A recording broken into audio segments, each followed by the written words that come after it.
L'histoire de Lena Harper. Tout le monde avait ri de ses chaussures abîmées lorsqu'elle s'était présentée à l'entretien. Pourtant, parmi 33 candidats impeccablement vêtus, c'est elle que le PDG choisit. Lena Harper courait ce matin-là sous une pluie fine qui nappait la ville d'une brume argentée. Chaque goutte froide cinglait sa peau, chaque respiration lui brûlait la poitrine. Son tote bag plaqué contre son cœur, elle se faufilait entre les passants pressés et les flaques qui reflétaient les néons des vitrines. Elle avait 26 ans, aucune sécurité, et portait dans ses pas le dernier souffle d'espoir qu'elle possédait encore. L'entretien de ce jour n'était pas simplement une chance, c'était sa planche de salut. Elle avait emprunté un blazer gris trop large à sa cousine, dont les manches dépassaient maladroitement. Son pantalon, trop court, laissait ses chevilles exposées à l'humidité glaciale. Et à ses pieds, un vieux compromis, une paire d'escarpins noirs dont le cuir synthétique craquelait. La veille, désespérée, elle avait recollé le talon droit avec un bâton de colle chaude, priant pour qu'il tienne. Mais la colle, comme tant d'autres choses dans sa vie, ne tiendrait pas. En débouchant au coin de la rue qui menait à la tour imposante de Caldwell et Ross, tout se brisa d'un coup, un choc brutal contre un inconnu, ses papiers projetés dans l'air comme une pluie de confettis, ses genoux râpant le béton humide, et ce bruit sec, pitoyable le talon qui cédait. L'homme qu'elle avait percuté recula d'un pas, laissant tomber son téléphone. Sous son parapluie noir, il la regarda avec un calme froid. Costume gris sur mesure, montreur de prix qui brillait même dans la grisaille du matin. Lena, les mains tremblantes, tenta de se relever, ses collants filés sur le bitume. Sérieusement, vous pourriez regarder où vous allez, lâcha-t-elle, frotter la manche trempée de son blazer. Il ramassa son téléphone avec une lenteur méthodique. Son regard demeurait neutre, impénétrable. Peut-être devriez-vous ralentir avant de blâmer les autres, répondit-il d'un ton égal. Vous fonciez dans la rue comme un troupeau en panique. Lena serra dans sa main le talon arraché, désormais inutile. Le désespoir s'imprima sur son visage. Parfait, je vais me présenter comme une idiote, murmura-t-elle. Ses yeux à lui se posèrent un instant sur ses chaussures ruinées, puis sur ses vêtements trempés. Un éclat indéchiffrable passa dans son regard. Il reprit sa marche, s'effaçant dans la foule, non sans lui lancer ces quelques mots. Si vous valez l'embauche, on verra au-delà de vos chaussures. Puis il disparut. Lena resta figée, seule, humiliée, la pluie lui collant les cheveux au visage. Ses doigts tremblaient. Le talon cassé semblait symboliser bien plus que des chaussures, un monde qui se fissurait autour d'elle. Mais l'immeuble était là, devant elle. La colle avait échoué, mais pas sa volonté. Elle retira ses escarpins, les glissa dans son sac, et posa ses pieds nus sur le trottoir glacé. Son dos se redressa. Elle avança. Le hall de marbre de Caldwell et Ross l'accueillit comme une cathédrale trop pure, trop éclatante. 33 candidats attendaient déjà, costumes repassés, chaussures brillantes, montres élégantes. Et au milieu d'eux, une jeune femme pieds nus, veste empruntée, cheveux encore humides de pluie. Les regards fusaient, tranchants comme du verre. Des murmures bruissaient. Elle est sérieuse? Qui ose se présenter pieds nus? Une autre, feignant de se repoudrer, prit une photo discrète de Lena. Les joues de cette dernière flambèrent. Mais elle ne fuit pas. Elle s'assit, droite, ses chaussures brisées serrées contre elle comme une cicatrice ouverte. Elle était venue, malgré tout. Certains entrent dans une pièce avec du pouvoir. D'autres avec des privilèges. Lena, elle, entrait avec rien, sinon son courage. Quand son nom résonna enfin, Lena Harper, elle se leva, pieds nus, cœur battant comme un tambour. En suivant l'assistante dans les couloirs moquettés, ses pas trouvaient un réconfort inattendu. Puis la porte s'ouvrit sur la salle d'entretien. Et là, au bout de la table de verre, entouré de 2 membres du conseil, se tenait l'homme du trottoir. Le costume gris. Le regard froid. Le témoin de sa chute. Julian Sloan, PDG de Caldwell et Ross. Leur regard se croisa. Aucun signe qu'il la reconnaissait, aucune moquerie. Juste cette distance glaciale d'un chef d'entreprise habitué à jauger sans jamais se livrer. Lena, vacillante, prit place. Ses mains tremblaient, mais elle les posa fermement sur la table.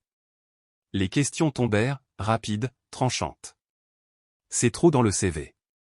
Son absence d'expérience.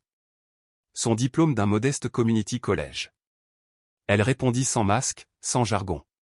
Elle avait arrêté ses études pour soigner sa mère malade du cancer, seule et sans assurance. Elle avait travaillé comme serveuse, pris des petits boulots, appris à s'adapter à tout. Elle ne prétendait pas être parfaite. Elle disait la vérité. Puis la question fatale. Vous êtes entré pieds nus. Pourquoi? Un silence dense suivit. Léna soutint le regard de Julien. Mes talons, les seuls que je possède, se sont brisés devant l'immeuble. J'aurais pu rentrer chez moi. Mais je suis resté. Un autre demanda. Pourquoi Caldwell et Ross? Elle inspira.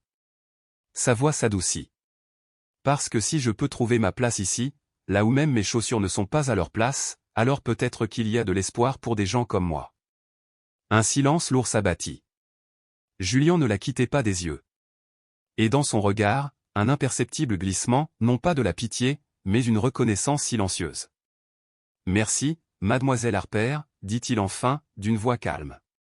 Ce sera tout pour aujourd'hui. Elle sortit, pieds nus, mais droite. Elle ne savait pas encore que, quelques semaines plus tard, elle porterait autour du cou le badge d'employé de Caldwell et Ross. À son arrivée comme assistante de coordination interne, les couloirs la dévisageaient encore. Les chuchotements ne mouraient pas. La fille pieds nus. On insinuait qu'elle avait dû séduire ou manipuler le PDG. Léna se mura dans le travail, multipliant les heures, se tuant à prouver qu'elle n'était pas une erreur. Et pourtant, au milieu de ce tumulte, de petites attentions apparaissaient. Un sachet de tisane au gingembre, laissé sur son bureau lorsqu'elle toussait. Des semelles de gel glissaient discrètement entre ses dossiers quand ses chaussures lui blessaient les pieds. Aucune signature. Mais elle savait. Julien ne se montrait pas. Mais il observait. Pas pour la surveiller, pour la protéger, silencieusement. Un jour, après une erreur d'email qui aurait pu la coûter cher, il se contenta de dire « Les erreurs sont des leçons gratuites. Ne manquez pas le prochain cours. » Pas de reproches publics, pas d'humiliation. Juste la possibilité d'apprendre. Pourtant, tout le monde n'acceptait pas sa présence. Rebecca Langlais, directrice élégante et redoutée, s'acharna sur elle. Certains gravissent l'échelle par le travail. D'autres tombent simplement sur la bonne personne, lança-t-elle devant toute l'équipe. Léna encaissa sans répondre. Mais Julien, lui, un jour de cafétéria bondé, vint s'asseoir en face d'elle, sans un mot. Son seul geste, ce silence partagé, fit plus que toutes les défenses. Les regards changèrent. Un peu. Puis Julien confia à Léna la préparation d'un événement international crucial, tâche normalement réservée aux plus expérimentés. Rebecca protesta avec venin. Mais le lendemain, un email signé de la main du PDG fut diffusé à toute l'entreprise. Je tiens à féliciter Léna Harper pour son adaptabilité, sa résilience et son professionnalisme. Elle incarne l'esprit de Caldwell et Ross. Julien Sloan. Les mêmes qui la méprisaient commencèrent à lui écrire avec des exclamations enthousiastes. Mais l'ombre de Rebecca persistait. Un soir, dans le couloir, elle s'approcha. Tu n'es qu'un symbole de standards abaissés. Tu es remplaçable. Avant que Léna ne puisse répondre, la voix calme de Julien résonna derrière elle. Ici, nous ne jugeons pas les gens à leurs chaussures, mais à ce qu'ils traversent. Rebecca resta muette. Et Léna, pour la première fois depuis longtemps, se sentit vue. Pas pour ses talons cassés. Pas pour ses failles. Mais pour sa force de continuer. Son cœur battait à tout rompre, non pas de peur, mais d'une émotion plus profonde, plus insaisissable. Elle n'avait pas dû se défendre, ni se battre pour obtenir sa place. Pourtant, elle l'avait mérité, et quelqu'un l'avait vue. La salle de conférence, au 32e étage, vibrait d'une tension palpable. Un partenariat majeur avec un conglomérat japonais, négocié depuis des mois, venait de rencontrer un obstacle. Une mauvaise communication sur les délais prévus avait semé l'inquiétude, et la présentation finale n'était plus qu'à 2 jours. Les clients arrivaient avec des réserves, et les conflits internes avaient déjà compliqué l'agenda. L'atmosphère était électrique. Les échéances s'étaient resserrées. Les attentes pesaient lourdement. On le sentait dans la raideur des épaules, dans les tons tranchants des voix, dans les regards fuyants. Lors de la réunion du matin, Julien se tenait à la tête de la table, les bras croisés, le regard fixé sur la fenêtre lointaine tandis que les voix s'entrechoquaient autour de lui. La pièce était trop chaude. Le café était devenu tiède. L'anxiété flottait dans l'air comme un nuage invisible mais oppressant. Nous avons besoin de quelqu'un avec une expérience culturelle, insista un directeur. Ce n'est pas le moment d'expérimenter, ajouta un autre. Confiez cette tâche à quelqu'un de senior. Rebecca intervint alors, son regard fendant Léna comme un couteau déguisé en courtoisie. Julien tourna lentement la tête.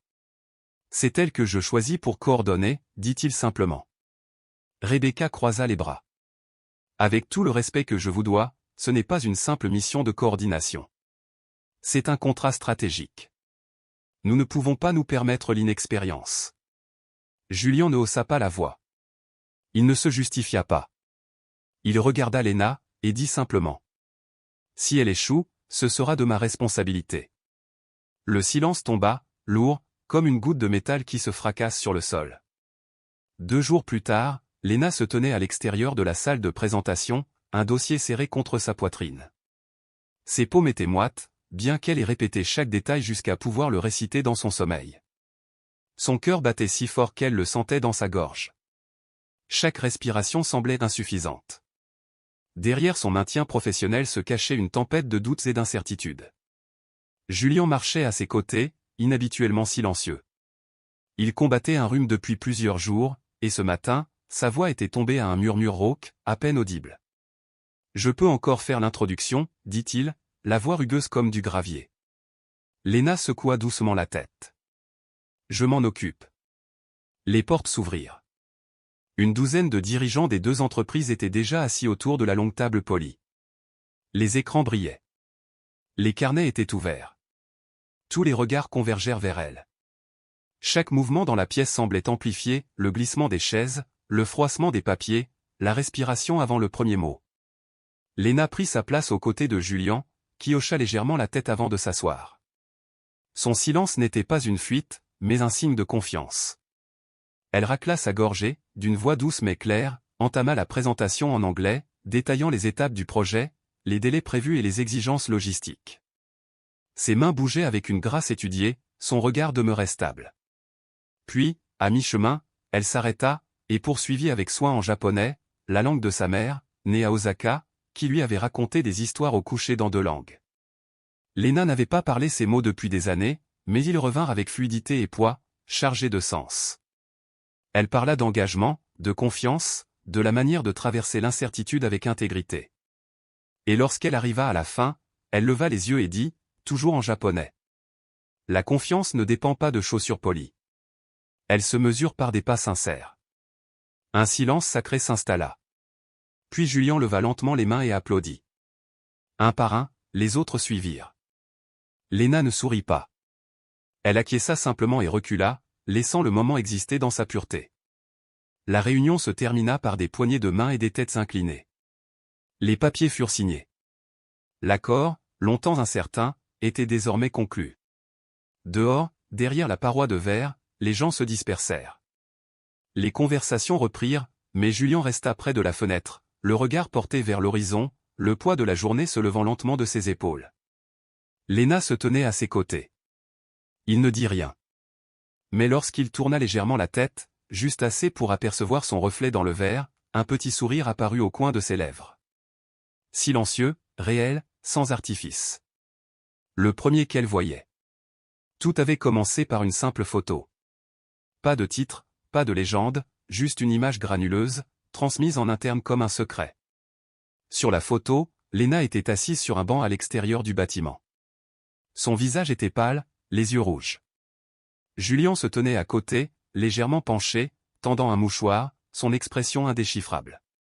Douce, peut-être protectrice. Ce moment avait été réel. Il s'était déroulé quelques semaines auparavant, après le décès de la mère de Léna. Elle était entrée au bureau tard cette nuit-là, non pour travailler, mais parce qu'elle ne savait où aller. Assise seule, les larmes coulant silencieusement, Julien l'avait trouvée. Il n'avait rien dit, lui avait simplement tendu son mouchoir et s'était assis en silence à ses côtés. La caméra n'avait capturé qu'une fraction de ce temps suspendu. Et dans de mauvaises mains, cette fraction suffisit à déclencher la tempête. Dès le milieu de la matinée, les murmures étaient plus forts que les téléphones. Quelqu'un avait imprimé la photo et l'avait accrochée derrière la porte de la salle de copie. Un autre avait ajouté une note. Avantages exécutifs. Léna ressentit le changement avant que quiconque ne prononce un mot. Les couloirs se faisaient plus silencieux à son passage. Les mets se faisaient plus courts. Les réunions auxquelles elle avait jadis été invitée furent soudainement reprogrammées sans elle. À midi, elle reçut la notification formelle, congé administratif en attendant examen, réunion avec le conseil à 15 heures. Elle s'assit dans la petite salle de conférence, mains croisées sur les genoux, tandis que 6 membres du conseil la regardaient avec une distance professionnelle. Julien entra en dernier, marcha jusqu'à la tête de la table, posa un dossier et scruta la pièce. Monsieur Sloan, lança l'un des membres, compte tenu de l'image circulante, reconnaissez-vous une quelconque impropriété dans votre comportement envers mademoiselle Harper? Julien ne fléchit pas. Sa voix resta égale. Je reconnais la compassion. Un murmure parcourut la table. Un autre membre se pencha en avant. La perception de favoritisme repose sur une photographie, interrompit Julien, prise sans consentement lors d'un moment profondément personnel. Si offrir un mouchoir à une employée en deuil mérite une enquête, alors enquêtez sur moi. Les yeux de Léna s'écarquillèrent, ses mains se serrèrent sur ses genoux. J'ai approuvé son embauche. Je lui ai confié des responsabilités. J'ai loué ses performances. Chaque décision est documentée. Si vous doutez de mon jugement, alors doutez de moi, pas d'elle. Il laissa le silence s'étendre avant de conclure plus doucement. Si la compassion est un défaut, alors je suis fier d'être imparfait. La salle resta silencieuse. Personne ne répondit. Quelques heures plus tard, l'enquête révéla la vérité, la photo avait été extraite d'une caméra de sécurité, accédée sans autorisation, et le lien pointait vers un appareil utilisant les identifiants de Rebecca Langlais. Une enquête formelle fut lancée. Elle fut immédiatement suspendue. À la fin de la journée, l'impression derrière la porte de la salle de copie avait disparu, les mails effacés, les rires étouffés. Léna retourna à son bureau le lendemain matin. Rien ne fut dit, mais quelque chose avait changé. Pas dans la façon dont il la regardait, mais dans celle dont il regardait Julien. Elle n'avait prévu de voir personne. Elle entra silencieusement, longtemps après le départ des autres, pour récupérer ses affaires. Son bureau paraissait plus petit, étrangement vide. L'écran éteint, la chaise légèrement de travers. Elle rangea ses dossiers, ses stylos, et un cliché de sa mère glissé dans le tiroir. La plante en pot offerte autrefois se fanait déjà, ses feuilles recroquevillées comme si elle avait abandonné elle aussi. Elle voulait un départ discret, sans adieu, juste le silence. Elle prit l'ascenseur, passa devant la sécurité avec un léger hochement de tête et sortit sous la bruine du soir. La ville était grise, silencieuse, la pluie fine et pénétrante, celle qui s'insinue partout sans fracas. Elle ouvrit son parapluie sous le porche et s'arrêta. Julien était là. Sans parapluie, sans manteau, un homme en costume sombre, l'eau ruisselant sur ses épaules, comme s'il n'avait nulle part où aller. Ses cheveux étaient mouillés, sa cravate lâche. Il ressemblait plus à un homme pris sous la pluie qu'au PDG de quoi que ce soit. « Tu te mouilles » murmura-t-elle. « Je sais. » Elle s'approcha, sous le bord de l'auvent où la pluie ne l'atteignait pas. Il resta sous l'eau, les mains dans les poches, tranquille. « Tu n'avais pas besoin de venir. »« Je sais » répondit-il de nouveau. Un moment passa. Aucun mot, seulement la pluie pour témoin. Elle inclinant la tête, ses yeux cherchant les siens. « Pourquoi m'as-tu choisi ce jour-là » demanda-t-elle. « Parmi tous, pourquoi moi ?» Julien la regarda, sans armure sur le visage pour la première fois. « Parce que tu étais la seule à ne pas faire semblant » répondit-il. Cela m'a effrayé, et sauvé. Un rire sec s'échappa de sa gorge. Honnête et doux. Alors peut-être devrais-je continuer à t'effrayer, dit-elle. Jusqu'à ce que tu sois enfin humain. Le silence revint, mais il n'était plus lourd. Il était connu, légitime. Julien s'avança juste assez pour être proche sans envahir l'espace. De sa poche, il sortit une petite boîte. Sans emballage, sans ruban. Il l'attendit. Léna hésita, puis la prit. À l'intérieur, une paire de chaussures noires à petits talons. Simple, élégante, robuste, presque identique à celle qu'elle avait portée le premier jour où elle avait franchi le seuil du bâtiment, pieds nus, sauf que celle-ci était neuve. « Elle te semble familière » dit-elle. « Elle devrait » répondit Julien. « Mais celles-ci te soutiendront à chaque pas. » Elle leva les yeux. Il soutint son regard. Tu mérites de marcher sans douleur. Elle avala sa salive. Pas de confession, pas de déclaration grandiose. Juste la pluie et une compréhension silencieuse, totale. Elle referma doucement la boîte contre sa poitrine. Pour la première fois depuis longtemps, elle ne se sentit pas l'objet de pitié. Elle se sentit vue, choisie, non pour sa brillance, mais pour ses pas.